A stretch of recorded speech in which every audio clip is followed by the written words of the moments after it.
Mais à un moment donné, donc le mec de l'agence entend ce que j'enregistre, me dit « c'est pas mal, mais tu pourrais me le faire un peu plus bleu ?»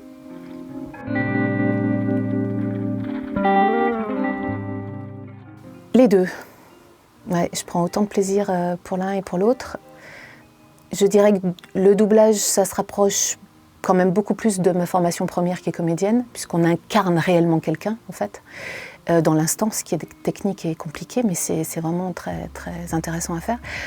Voix off, c'est bien aussi, puisque même dans chaque secteur de la voix off, on n'est pas nous-mêmes. On incarne aussi un personnage, en fonction de ce qu'on va donner comme texte.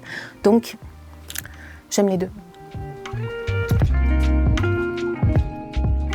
Plateau de théâtre, c'est sûr. C'est mon origine, c'est ma famille, c'est là que j'ai tout appris. Donc oui, je suis réellement à l'aise et bien sur un plateau de théâtre. Mais je retrouve quand même mon métier de comédienne derrière un micro également. Ça nourrit mon jeu de comédienne.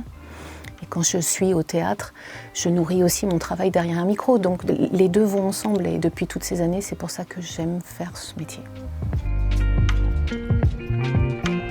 C'est un vieux spectacle, mais je l'ai vu il y a pas si longtemps que ça. C'est Nicolas Lambert qui est seul sur scène et qui interprète une pièce qui s'appelle Elf, la pompe Afrique. Et ce que j'ai trouvé absolument incroyable, c'est que ce mec-là, Nicolas Lambert, interprète plusieurs personnages, mais il passe d'un personnage à l'autre à une vitesse incroyable. Il n'a besoin de rien, ni de costume, ni rien du tout. C'est lui, quoi. C'est son corps, c'est sa voix.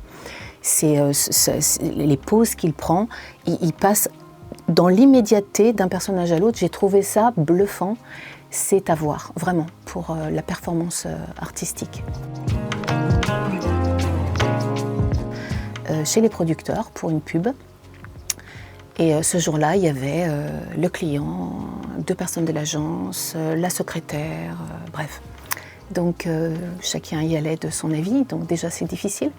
Mais à un moment donné, donc le mec de l'agence entend ce que j'enregistre, me dit « c'est pas mal, mais tu pourrais me le faire un peu plus bleu ?» Et là, moment de solitude, donc j'ai dit « ok, je vais vous la faire un peu plus bleue ». Et donc j'en ai fait une autre et là le mec a répondu « ouais, c'est mieux ça comme ça ».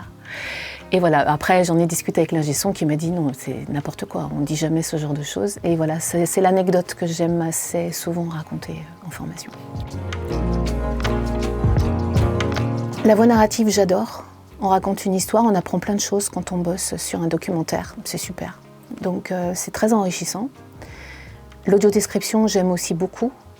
On aide des gens à voir un film, entre guillemets, en fait. Grâce à nous, ils peuvent s'imaginer le film et je trouve ça, voilà, ça part d'un autre sentiment.